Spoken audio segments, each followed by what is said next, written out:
What's up guys, Judo Sloth here, and today we are revisiting Town Hall 10s attacking Town Hall 11s using the Mass Dragon attack strategy.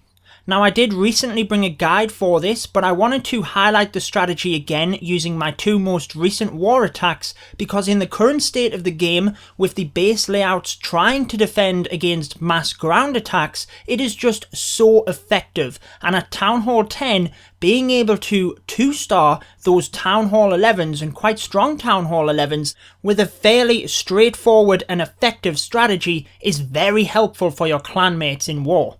Now this strategy is very effective against anti-3-star layouts, which I will show you in the next attack, but it also works against these layouts with the Town Hall in the centre and the huge gap aiming to send ground attacks around the side. You can sneak in quite easily with dragons so long as you set your funnel up correctly. Now the only thing you need to look for within these raids are the two back air defences being out of range of the Town Hall. You can then Zapquake the two nearest air defences, and it means that your dragons will not take any high amounts of damage whilst they are achieving the 2-star. Now it's important to note with the Zapquake portion, the Earthquake covers quite a large radius and you can do a lot of damage to surrounding buildings, so do have a think about where you're going to place it. So long as it touches the air defense as well, you can place it wherever you want. Now the dragons are then deployed across the entire sides where you have taken out the air defense, and they will then create a natural funnel in towards the Town Hall.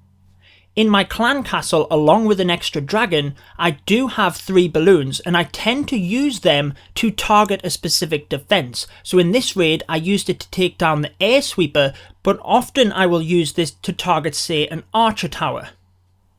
Now with this style of layout with the Town Hall in the centre, I would say about 50% of the time I take it down with dragons, and about 50% of the time I take it down with my archer queen. You can see in this instance a couple of dragons snuck forward to the Town Hall, so I used a rage spell in order to power them through it, but I had actually already deployed my heroes on the south as well, so that they would be targeted to some of the standing buildings and then move forward to the Town Hall. A lot of the time, if you can tell that the dragons are going to get the Town Hall, you can deploy the heroes on the opposite side for a little bit extra percentage, and you'll see an example of that in the next raid with the anti-3-star layouts. It's definitely a lot easier to do that on them raids when you definitely know you are going to get the Town Hall with the dragons. With these layouts and the Town Hall in the centre, you can hold off on a dragon or two in order to target them to the Town Hall, but I find as long as you have a wide enough spread, they tend to create that natural funnel in order to send some of them to the centre anyway. It just helps to maximise your DPS when you have more troops on the map. Now with this style of layout, you can see clearly that the strategy will easily work. More of an anti-3-star design with 2 air defense next to the Town Hall and 2 air defense all the way over in the back. My dragons would have to go through the entire base before they started getting targeted by them. You can see the air defense next to the Town Hall will allow me to utilise the Earthquake spell to get some damage off it. I can also hit the Expo and the Mortar to take some health off these and help my dragons through this area a little bit quicker. After I've destroyed both air defense, I will deploy my dragons in a horseshoe style manner across this entire southwest side. I don't need to deploy all of my dragons because clearly they can take down that Town Hall without too much of an issue.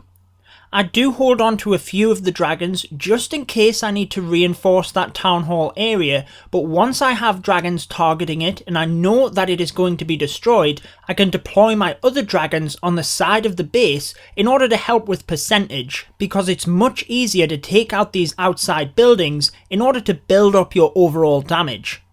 As soon as the Town Hall is destroyed, you also want to bring your heroes in on the opposite side.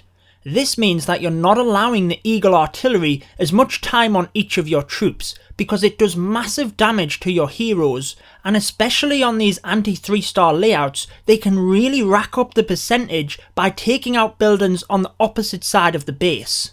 However, as I demonstrated in the first raid, if the Town Hall is trickier to get, you might want to save your heroes until you definitely know that it is going to be destroyed. Because as much as you want to rack up that percentage, you do need to ensure you get that second star. So I hope that helps you guys out. I personally find this is the best and simplest strategy as a Town Hall 10 to attack up against Town Hall 11s and achieve the 2-star. What this means is that your Town Hall 11s can then drop down and have a much better chance of 3-starring the Town Hall 10s. It just allows for better coordination and utilization of your attacks, because as much as you might be able to 3-star some of the Town Hall 10s, it may be more effective for you to bump up and 2-star the 11s. So that wraps it up for this video. I've been your host Judo Sloth. Make sure to subscribe for more Clash of Clans, and until next time, peace out guys. Stay tuned for more Clash of Clans.